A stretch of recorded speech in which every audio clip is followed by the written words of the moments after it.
With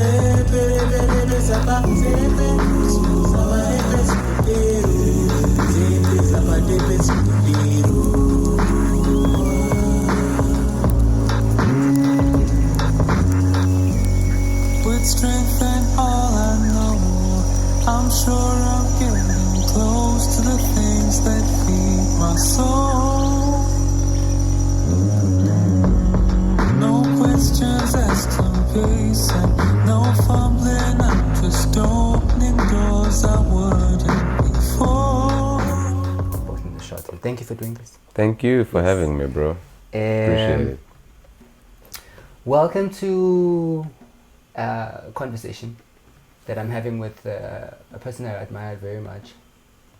And at first I didn't understand why. I think I was drawn to, I don't know, his guru type demeanor. I knew from the poetry circles of Johannesburg. Right. I think it was when I was still a student. That was like the first time in Tlangana now, you know. And I don't even know how I ended up performing at one of your things at the lab.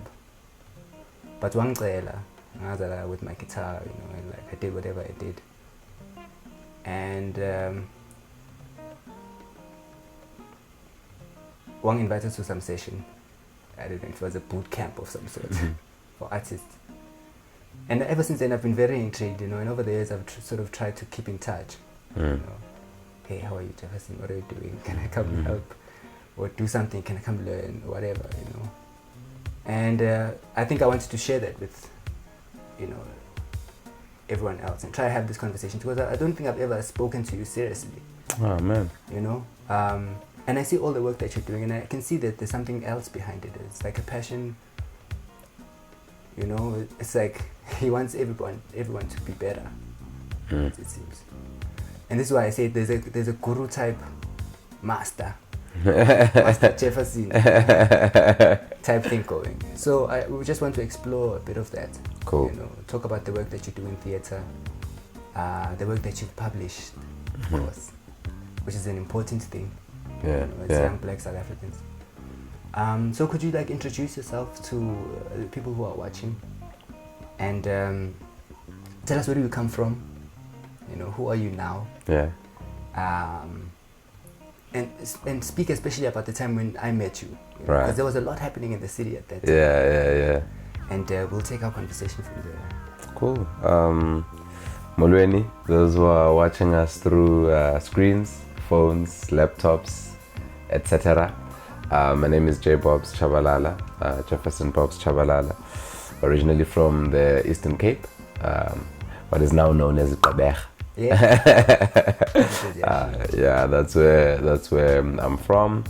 I've been living and I've been based in Johannesburg since 2006.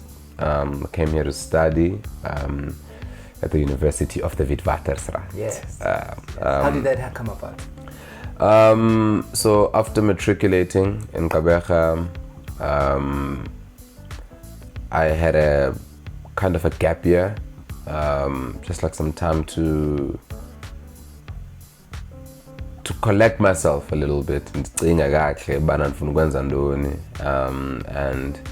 there was a big tension, obviously, in any home where you are the first person who's going to go into university, and the first thing you say is that you want to do the arts. You know, so like there's a tug and a pull there with abazali and things like that. So much so that I didn't study the year after my matric. So that's what the gap year was about. Yeah, to try and really hold out. And eventually my parents came around to realizing that this is something that I'm really passionate about. It's something I really want to do. So much so that I want to pursue it academically, and I've been accepted to do it, you know. Wow. Yeah, so then they got behind me after that. And that's what I've been doing since my move to Johannesburg. I've been making, being part of, playing, collaborating, but really, like, at the core, man, I'm Zwandile and Hilda's son, you know. Ndanaga Prazai, you know. Ndanaga Sis Hilda, and I'm a brother, you know. Yeah, man, that's my world right there, man. That's my brother Jackson. and my sister Unati. I love them. I love them to bits, you know. Shout out, fam. Shout out to the fam and shout out to the fam. Yeah, and you know, like I'm fortunate in that I have two mothers, you know. Like, oh yeah. Yeah, my mother, and then my mother's sister, who's my mother. Nice. You know, some of people might say utabao, Yes, nditungumama, you know. So like I'm very privileged in that sense, and that I moved from there first. Nice. You know, as always, artist, entrepreneur, teacher, those follow after son of some really great people, and brother and sibling to some really amazing people whom I love dearly, you know. And then Gwel Khauti, I'm artist, entrepreneur, teacher. Yeah. Wow, Jeff. I appreciate this. Thank you for the back story and acknowledging your people. I often think, I've always wondered, you know, now that you mention your family, you know, I always wonder about your spiritual or religious beliefs. You know? Yeah. Because I don't think we've also ever had that chat. Yeah. You know, and so you're speaking about your family like this, and it sounds so beautiful. And I wonder about ancestry. You know, on my side, I always think, you know, it's that ancestry is not something to believe in, like people are making it now. But like, you know, like I mean, you come from somewhere.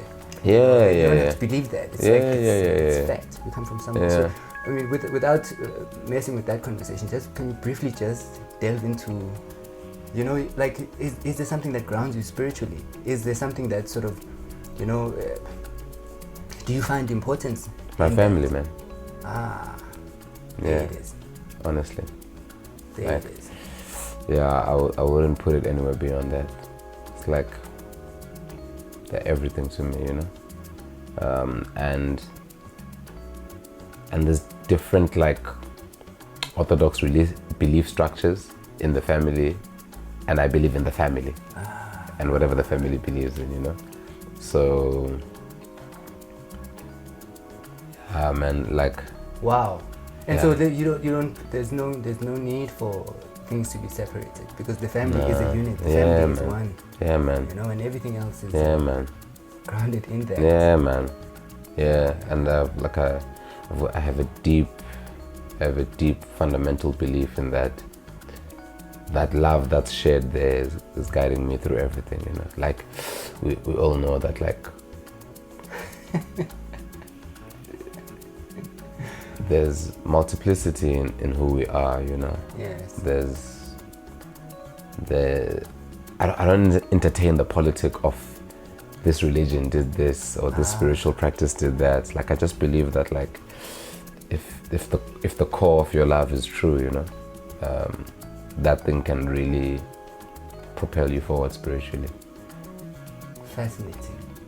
That is by far probably the most interesting answer I've ever heard. You know, having a conversation about spirituality, and I think fundamentally I've been playing a strategy game. Yeah. About, how has that been? I'm interested. How has that been panning out? About religion, Right. you know. So the whole point of the game is to build a world religion, you know. Right.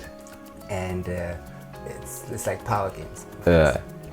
And while I'm playing it, I realized that there's so many things that you need to put into place in your religion, Right. in order to make it acceptable or palatable to the certain people in the different places. Right.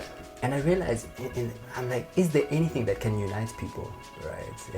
And of course, in the game, it's about religion, right? And I was thinking, is there an ideology or a concept or something that can unite all of humanity? Yeah.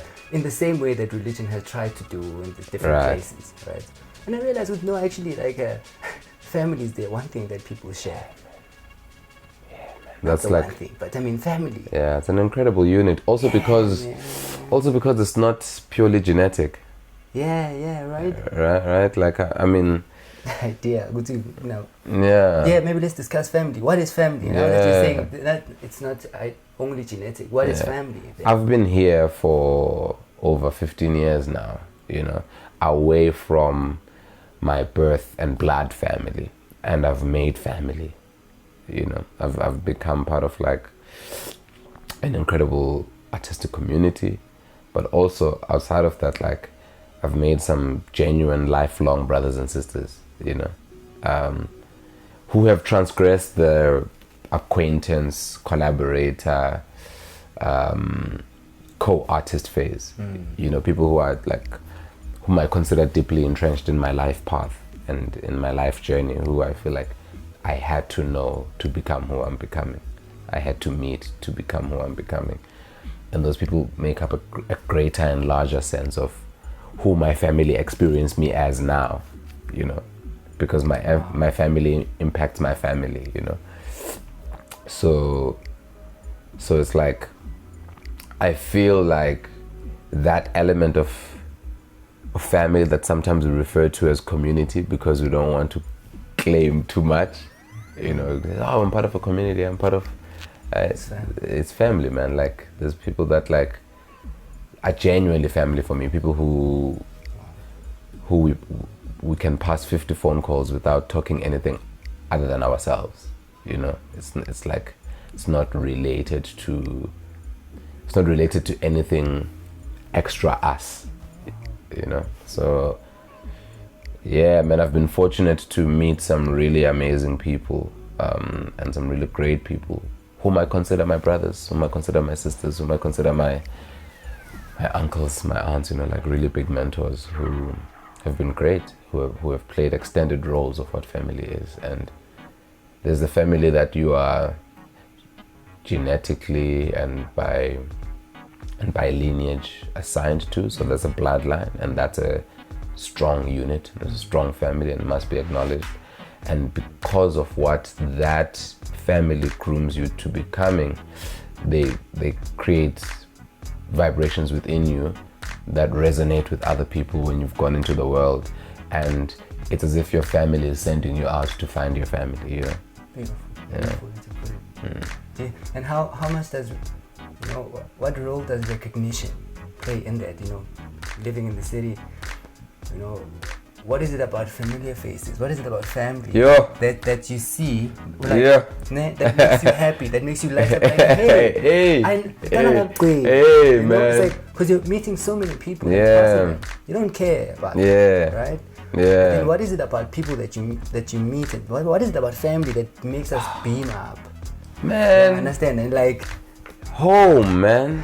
You know, to realize that like you've got aspects of home bottled in people.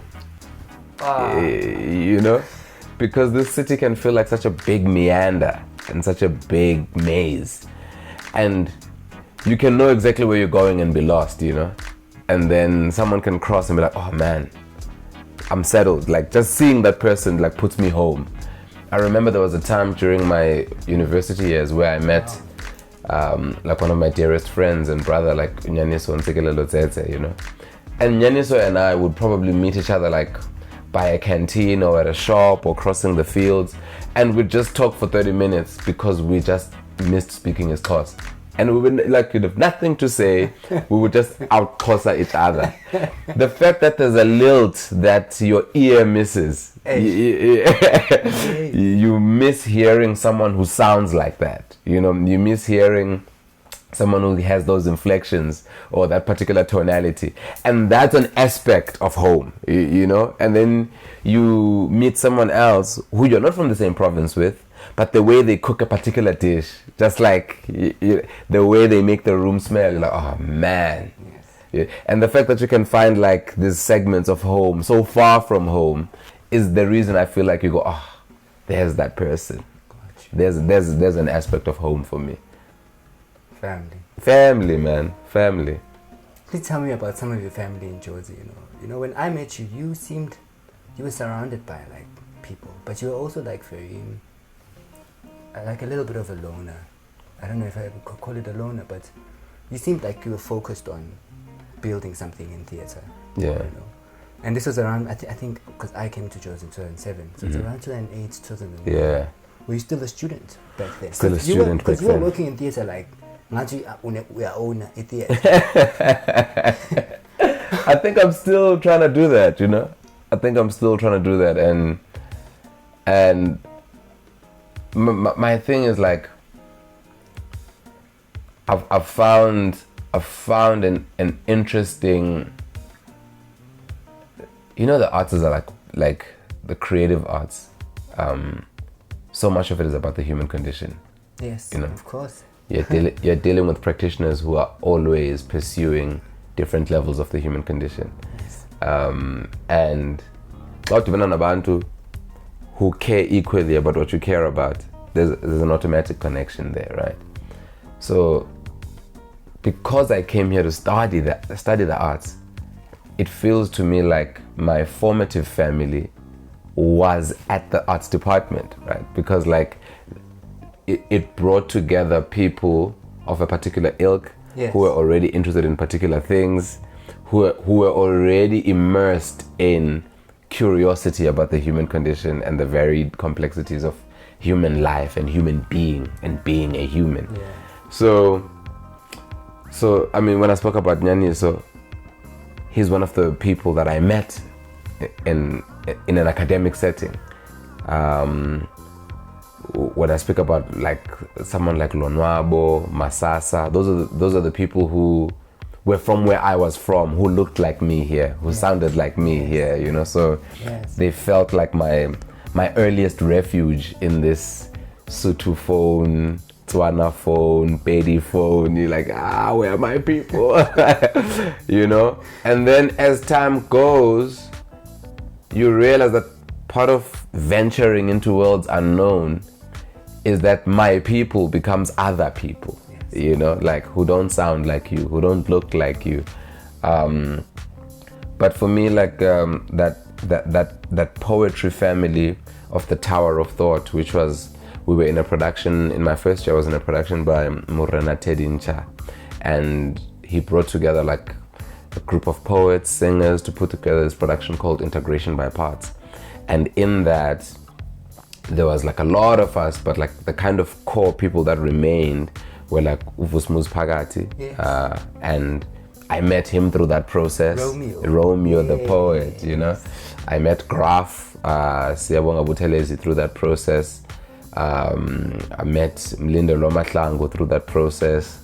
I met Buichoko through that process. I met Zizwe by an extension of that process. I met Tabopi through that process. These are people who I'm talking to this day, right? Like those are people whom I'm still in contact with to this day. Like I met by extension Sakile Gumbi through that process. Because at that time we just like, we were in this room as an ensemble, and Teddy had put together this amazing play. It's called Integration by Parts, and your part is poetry, your part is song, your part is, so we're all looking to this maverick. We're like, yo. And then the production, funny enough, never came to be. It never got staged, it never got mounted, but the units that were built in that room remained. And it created lifelong bonds, lifelong friendships, collaborations, you know, like it gave me brothers, like, you know, it gave me brothers and sisters who are still my brothers and sisters to this day, you know, people who are going to be the godparents to my children, you know, that's what that process gave me. And those are the people that I still continue to hold dear to my heart and to my work. Fascinating. Can we talk about your work? Yeah.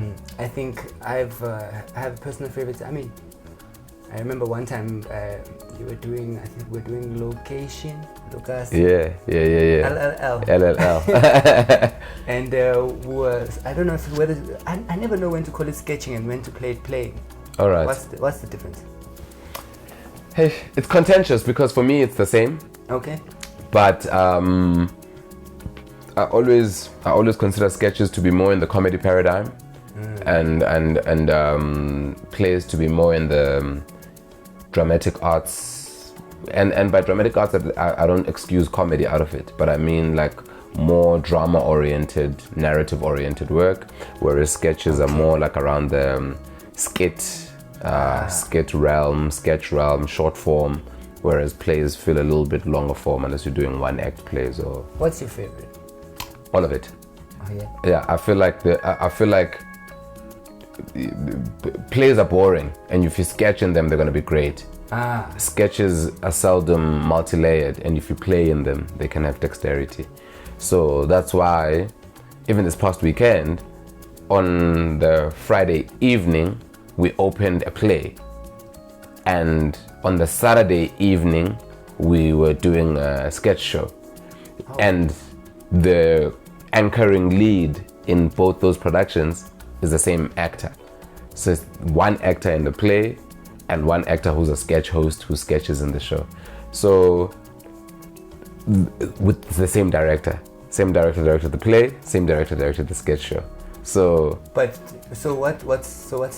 different? Is it the same content or is it different? Completely different content and treatment, and different treatment, and like an understanding of like long form versus this is the punch of this idea, understanding of like gradual build versus I just want you to focus on this segment.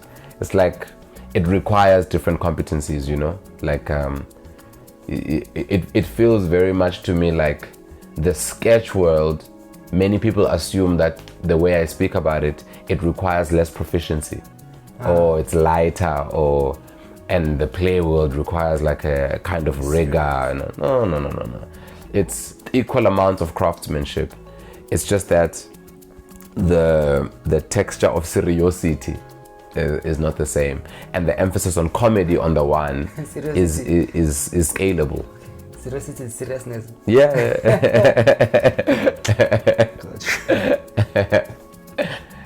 Got you. I'm very interested in that sketch part. Yeah. I feel like it's very engaging with young people. I've seen it. I've seen you know. And Bro. I think I've been part of it as well. I'm seeing how it is very engaging. And how do we get young people involved in theatre? Is it important that young people get involved in theatre, and why? I think young people are already involved in theatre. I think theatre needs to catch up. That's always my stance. I think young people are going to markets, young people are producing festivals, young people are designing clothes, young people are doing book clubs. So it's the theatre that needs to catch up with the young people. Young people are doing cycle tours and say, after we cycle, we're gonna go have something at that restaurant and we'll consume live music. And young people in quote unquote disenfranchised backgrounds are doing amazing things.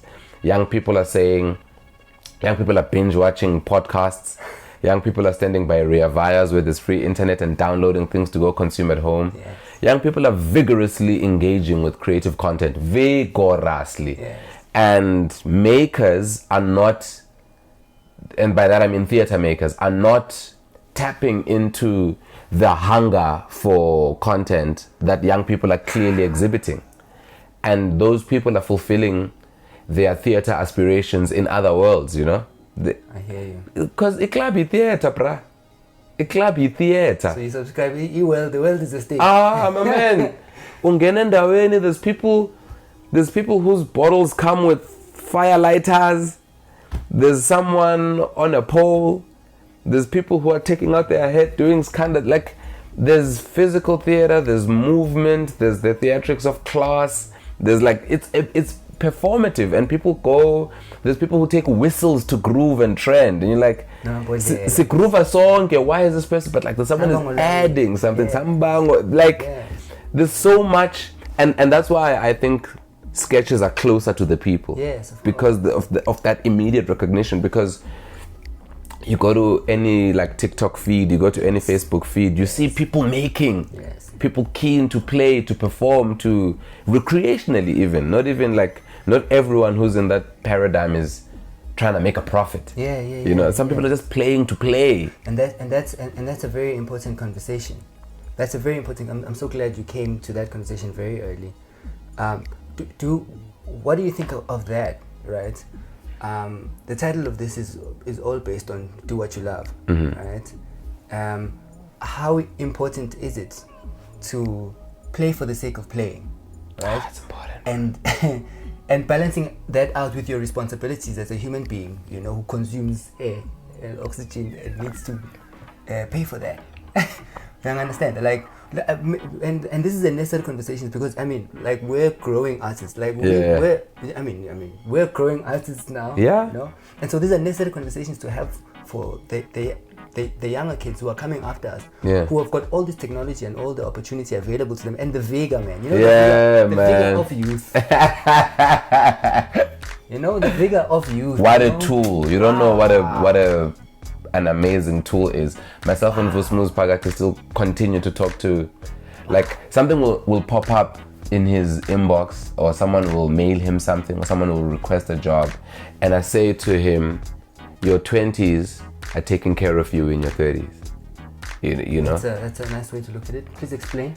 The vigor, the rigor, the sheer force with which we throw ourselves into everything in our youth allows me to sit here, because the flame that you met me with then, when your resources are put together, it puts me at this seat. It doesn't have to be my most recent accomplishment or thing that brings me back, and that's the power of youth, that you can thrust yourself into things, and that has got like a lifespan that can last you the remainder of your career, that you don't have to continuously deplete your energy. Yes. You know? There's the conversation about depleting. Yeah, so like there's a formative time where you have to like thrust yourself into everything, and after a while you take severe knocks to where you need to slow down, but you've thrown yourself in so much that you are top of mind for a multitude of things, and those things that you're top of mind for thrust you for the next, you know? So there's someone who's watching this conversation right now who's never been exposed to my work or who I am or what I do, and from this I'll get another email. From this I'll get someone saying, hey, I'd like to play with you in this regard. From this someone will say, I saw your work elsewhere, can we move it forward? So it's like what you do in that formative time is an endless relay. It keeps on, it alley-oops you the next dunk. You know, it's like you put yourself out, you throw all your energy into it, and then it filtrates and it takes care of you subsequently. Wow. I feel like in some way I got an answer to the whole balancing out responsibilities and your artistry, and someone trying to be an artist. You know, that you gotta play for playing's sake. Yeah. You know, but make sure that in your playing you're building something, right? Is this how I'm understanding it? Keep the main thing as the main thing. Keep the main thing.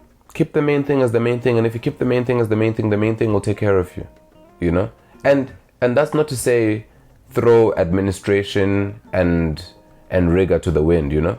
That's not to say don't plan your books, don't do your text. No. Like, you keep the main thing as the main thing, and you adult accordingly. You business like grown-ups. Yeah. Like you figure out, how do I protect my playing? Yes. What are the requirements that have me playing at my best? Who are the people I love to play with? Because all of this is also about mental preparedness. Yes. It's also about spiritual preparedness. Who am I open to play with? When I play with this person, like I've been, like this one actor that I was telling you about just now, who was in the play the day before and the sketch the day after. Yes. I've been working with this person for over a decade. And to this day, they challenge me. To this day, if I'm writing for them, I feel like I need to improve my writing because their acting has like traveled eons. Andisiwe Mpinda. Oh. Andisiwe Mpinda. Force. A force. Kamaku forever. Like that person is like, the world is going. You know when you're working with people, you're like, oh, it's just a matter of time. The world will bask in this talent like very soon. That kind of person. And when you do things like that, like, and Andisiwe Mpinda and I play when there's nothing. But it is for that reason that things come to us. It is for that very reason that the thing that we're currently producing, we were speaking about last year. And by virtue of the fact that we speak about it and that we've done things together, there were things logistically that made it possible for it to happen now. You know? So we were not playing going, and then next year in May we will. We were playing. Yes. But when the things fell into place, they found us ready. Yes. They found it because we are in the constant pursuit. There's something you wrote here in KKK, in the back of your book. I want you to read it for yourself. Okay, where is it? At the back? Yeah. Am I reading the entire thing? The entire thing. All right, cool. You know, I think we'll even cut this. Yeah. itself. Yeah. And keep it as a call to action. Right. And I think it's important. Right. Yes, thank you. This is Congolose, Aye. Commanding Commissars. It's my copy. This is Atomza's copy of Congolose, Commanding Commissars. An old copy, you didn't bring it with you. A pre-owned, pre-existing, which is my first independent publication, which I co-published with a gentleman by the name of Monacheng Mochabi, affectionately known as Vice. And he and I co-published this book after co-producing the play of the same title. And at the back of the book, usually you have like a lovely extract about something that's in the book, but I chose to go a different direction. I chose to speak rather about the undertaking instead of the actual content, because I figure if you had the book, you're gonna know what's in it. And it starts with Molweni ithi ndingaloqi mandingene endweni. This is usually the nice and cute teaser section where you would be reading about the compelling contents of the book. Kodwa apha akunjalo. I offer to you instead the compelling contents of the idea and the crucial aspects which conceptually hold and entrepreneurially bespeak this implementation. An overwhelming majority of my favorite South African plays by black playwrights or black theatre makers exist exclusively in the minds and bodies of the companies who have mounted those particular works. And, if met with some fortune at times, they can be found in the crumpled up makeshift scripts library of a performer or a stage manager who saves their texts or cue sheets in a memory vault of sorts, a scrapbook of nostalgia. If you are even luckier, there is a filmed archive of the performance Gupi Gupi, which often, rather sadly, the producing theatre owns. Seldom, however, is there an ISBN number. The black South African playwright does not publish, and I, J.bobs, am part of that disgraceful narrative. This here book and its official publication is a leap for me outside of this unfavorable state of affairs. Here I am, playing my part in occupying shelf space somewhere in the libraries that do so poorly to adequately represent our voices. I am here to offer this work for it to be read, performed, directed, translated, adapted, questioned, reimagined, challenged, and to even be used as a provocation for new ideas, and to be cited as my first offer of a period piece for an era that I actually lived in. Instead of ranting at endless length about the exclusion of black authors in the literary landscape of Mzansi's dramatic art scene, Dimlo, thrusting myself into the conversation ngenkani, demanding space, occupying it sans request, coming for yonke into. Iyabulela ilali. ISBN number 978-0620812740. Wow. Could you please just tell us a little bit about what you were thinking here? Because I've watched the play 3 times. I've read the book a few times. I still go back to it. And it makes me think that artists can tell the future. And I want to understand do you think that's true? Yes. Consider okay. Yes. Tell me more. Yes. I mean, look. Out of all of this, we can do this. That's important, man. That is so important. Like, look. And this is great. This is great. This is exactly, congratulations on this. You know what I mean? Yeah. You can say you've watched the production 3 times, But here you can go back to it. Yeah, man. You know, and I don't forget. And here you can, even if you've never watched it, you can watch it in your mind. And here you can read it to your daughter. Yeah, this is the plan. You know, here you can share it with friends. Here you can make your own version of it. And the power of the theater is that it's ephemeral. Hambiyan, you had to be there. It's like the classic, you had to be there. You know? But this, you can say, keep this for the weekend, man. Like take this with you. And encapsulated in it are the ideas, the world, the sounds. But by the time Khomotso Matsunyane directed this, it had an ensemble of women. Yes. And the world is 40 plus, 50 plus year old black men. And the premiere cast had young women in their early 20s. Because you can challenge it, question it, reimagine it. You know, you can make it whatever else it can be because it's there for you now. And that's important for me. And it was important for me at the back of that thing to talk about how by the time I was making this, I had made so much and no one had access to it.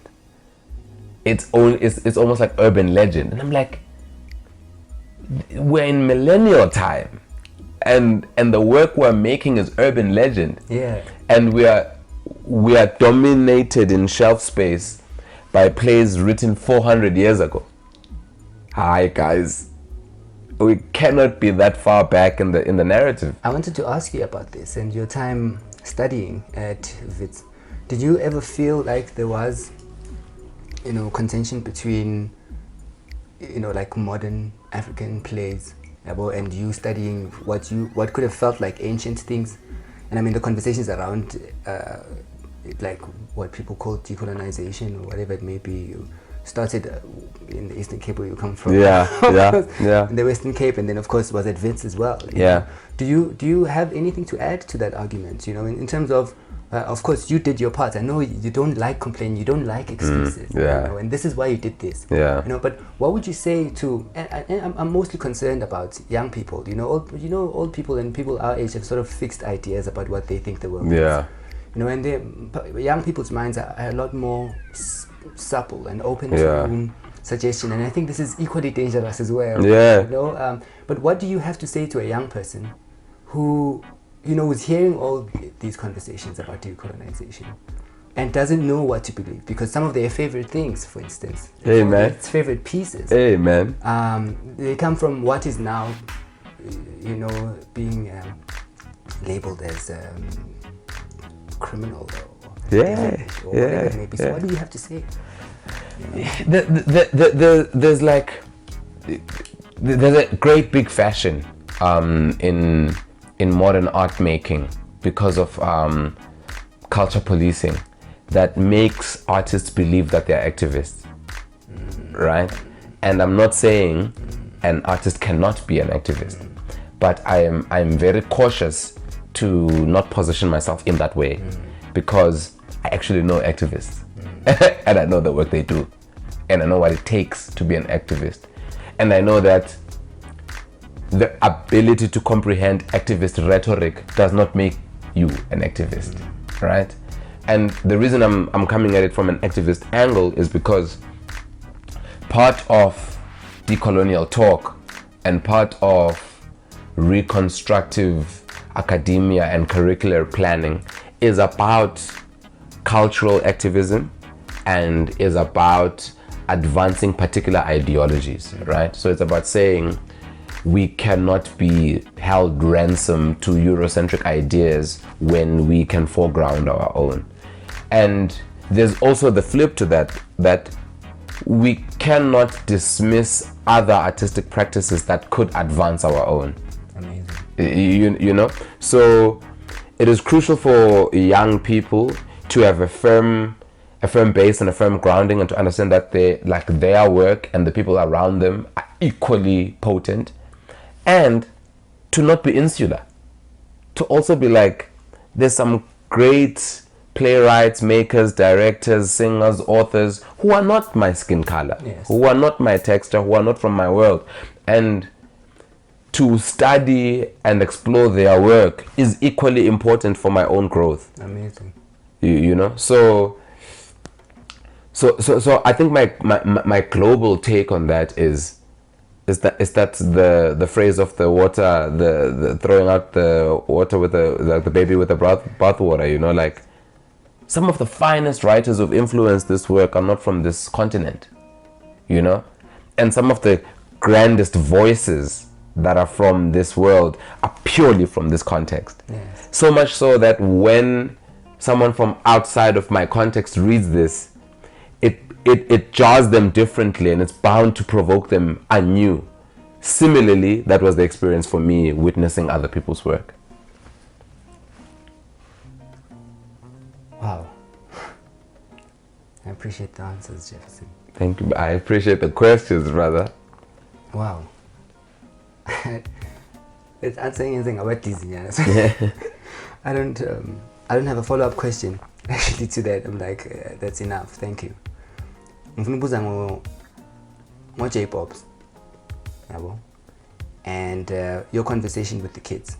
I know you had like a 60-day run with the kids, and you go on these things, these boot camps, but now you're doing them digital. I see. Guilt tripping artists for sleeping in. And you have these tips for the young artists, and you consider yourself a young artist sometimes, which is great. And what was the conversation with the kids about, you know, the 60-day boot camp that you did online? And what does J.bhoboza have to do with it? Alright, that's interesting, man. Like, so we ended up doing another 30 days, so we did a 90-day run. Okay. So I had this idea at the end of so in November of 2019, it was announced that like I was the recipient that year of the Standard Bank Young Artist of the Year for the 10 year of 2020. So when you're announced that accolade, one of the things that happen is that you travel to the National Arts Festival in the year of your reign, as it were, and you produce a work, right? And then that work subsequently very often gets to travel to other destinations, because it's kind of like it's your year in the theater, really, you know. March 2020 happens, right? And all of a sudden, this lockdown puts a halt on what my predominant practice is, which is live performance. You know, there's a portion of time where my area of expertise are told to be on hold for a while. You know, I'm not a frontline worker in that regard. You know, I'm a frontline worker in the heart without operating. You know, I'm a frontline worker for the brain without being a surgeon, right? So I had to wait to not be illegal for people to gather. I had to wait, and in that time, what festivals began to do was try to begin to integrate, like that thing of say that I was talking about earlier about the theater catching up. Theater festivals began to catch up. We're like, hey, we need to play in this digital realm. We need to start going online, whatever. And then we moved in that direction with the work that we produced for the National Arts Festival. And after experiencing that online work and that having to relearn, you know, after being donned an accolade that would allow me to shine in my stream, I'm now having to learn a new set of skills to execute my practice in another paradigm, which I'm not as proficient in. So I became a kid again, you know? Like I was like, it was the first process in a long time where I had more questions than I had answers. How do we do this? Like, so then the streaming is there, and then the cut is there, and then the layer of the audio is there. So for the first time in a long time, I was thrust into a position where I was a novice while I was leading a project. Listen to that. You know what I mean? And I had to relearn what learning is, because I had been teaching for so long, you know? I had to relearn learning. And towards the end of the year, I spoke to a gentleman, Khumutso Murobe, who is my collaborator from a DOP's perspective and an ideas perspective. And I was like, man, after doing that festival, we did another one online. We did another one digitally. We had to start making sketch shows that we're producing live. We produced an online sketch show for the Arts Alive Festival. Wow. And then I was like, I'm a kid again. I'm having to ask questions again. And I need to relearn how to learn. So what I started doing was like, I need to appreciate every single day, because every day is invigorating me and teaching me something new. And I want to document that for myself. So the primary kid in 30 Days for the Kids is me. Is me saying to me, remember this, or here's the nugget from today, or this is the primary thing. Because I'd also gotten into I think after acquiring so much knowledge and skill, you can come into a complacent phase where you don't realize that the person, the people that you're meeting, the things that you're up to are more valuable than you thinking they're just pedestrian. Yes. You know? Yes. You realize that, man, Sfiso just asked me a question that I haven't thought about in a long time.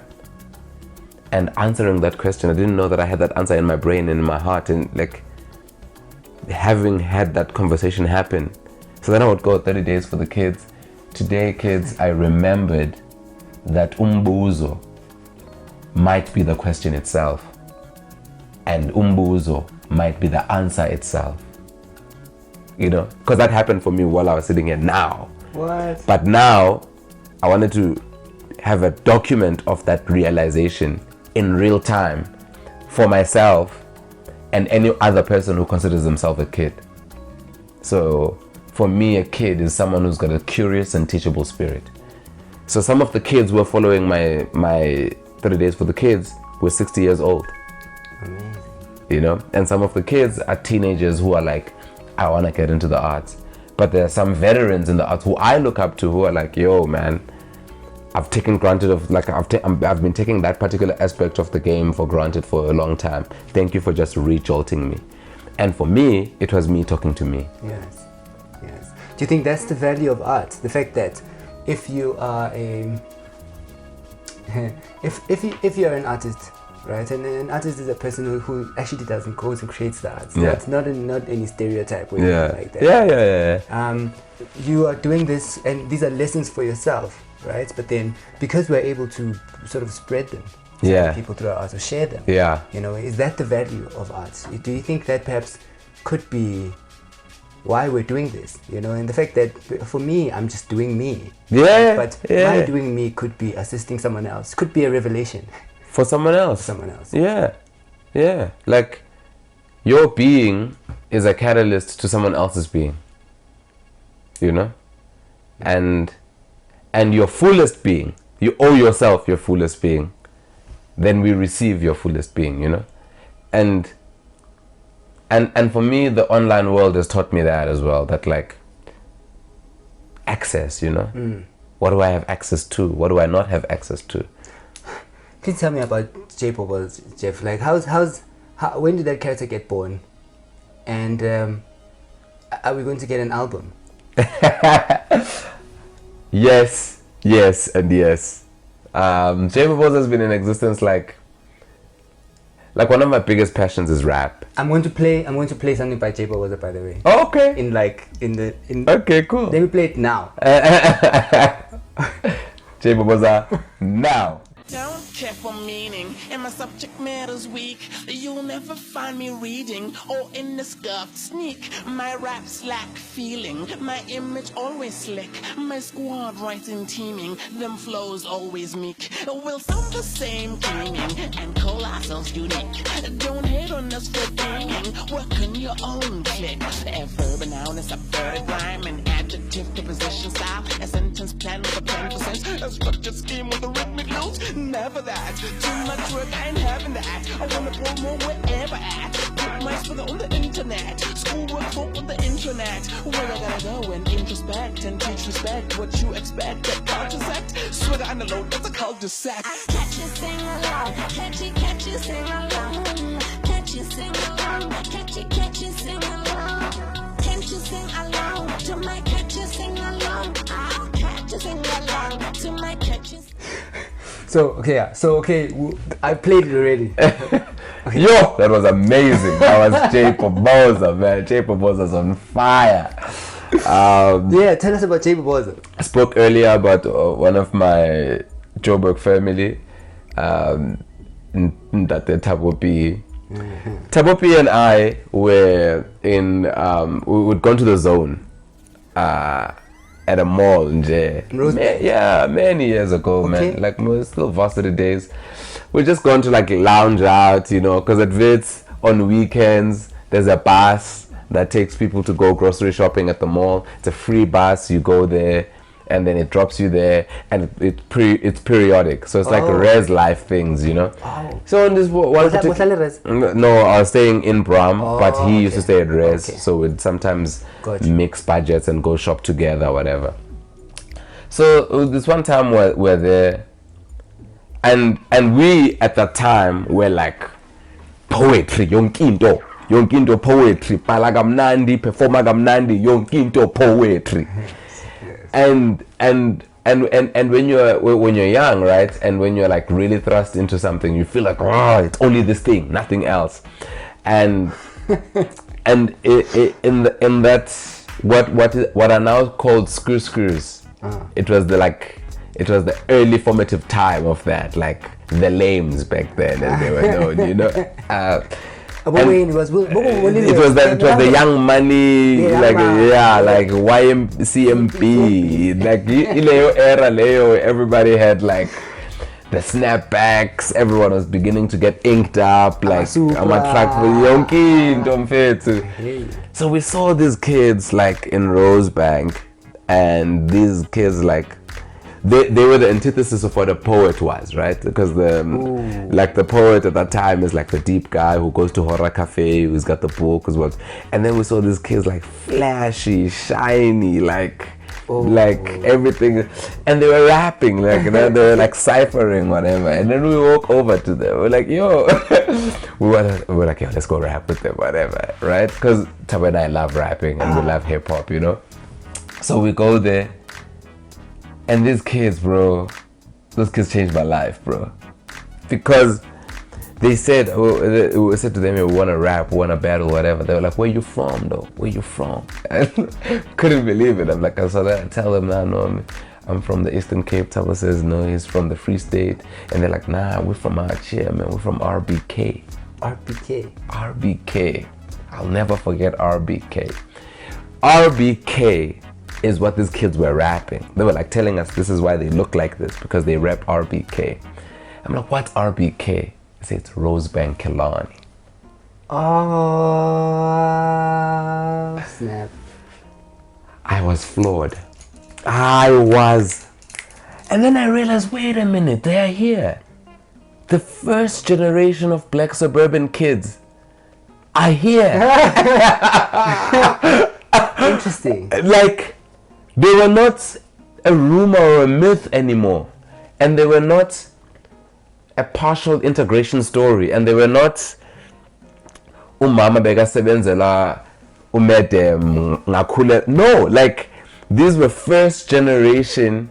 Our parents, I was born into a suburban setting, like, and I grew up in my hood is Rosebank Killarney. This is the hood I rap, and they were genuine. Like, they were not Was were it not an act? No. Performative. No, they meant it, bro. Was They it? meant it. Like they were at Rosebank Mall because that's their hangout. That's where they run their thing. And I was like, there's another world that I'm not familiar with.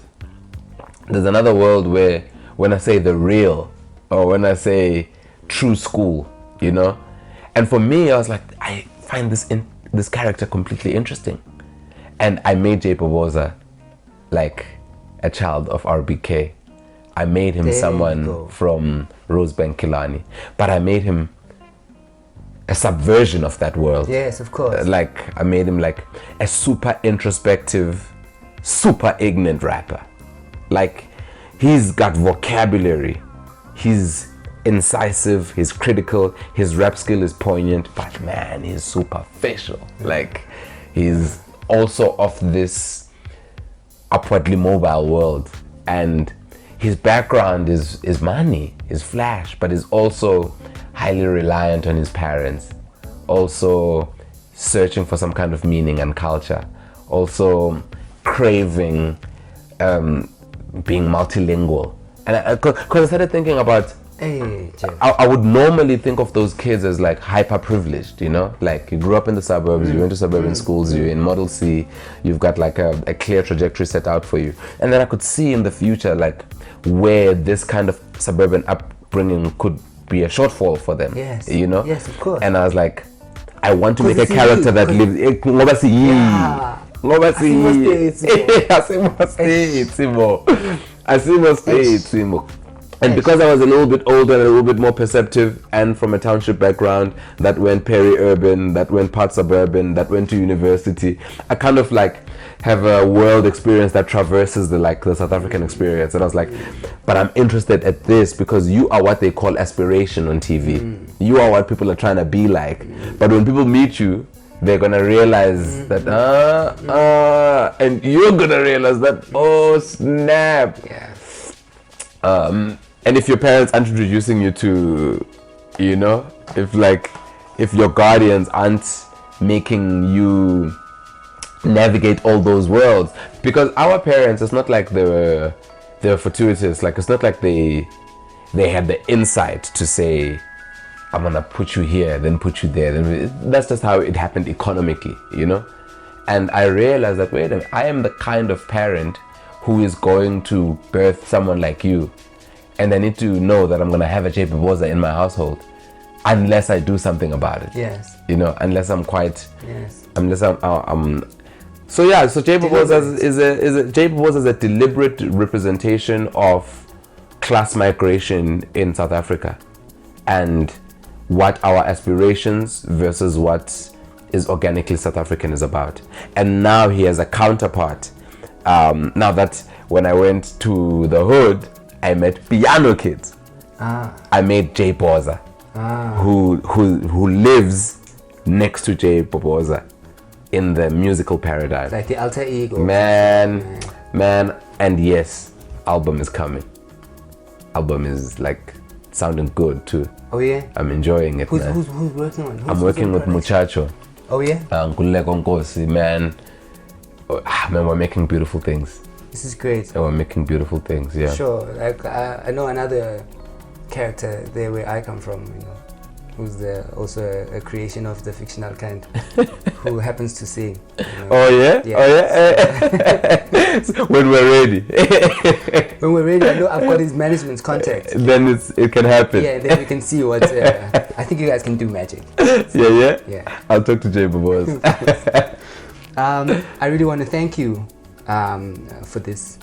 Hopefully when this comes out, we've gotten a few copies of some of your work, and Wonderful. people will be able to get it on the link below. Yeah. And thank you for this. Is there a final thing that you're working on these days, and where people can find you? You know, Yeah. I know they'll probably find you at the theater. Yeah, that's for sure. That's a fact. I'm available on all social media platforms at J.bobs Tshabalala on Twitter, at Jefferson Tshabalala on Instagram and on Facebook, and at Updoop Shishini for our YouTube stuff. But what I'm interested in as a closing is hijacking the last 10 minutes to talk to you. Oh yeah? Yeah. Oh yeah, sure. Let's let's do it. Talk about what? Can I just take my space? You can do that. Oh, you can do that. Of course. Chat about what? Chat about what?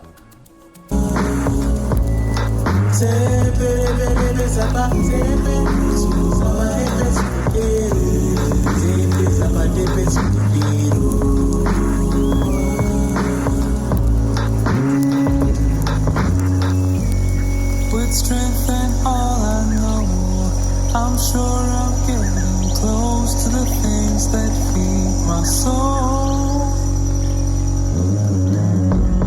No questions asked, I'm pacing, no fumbling.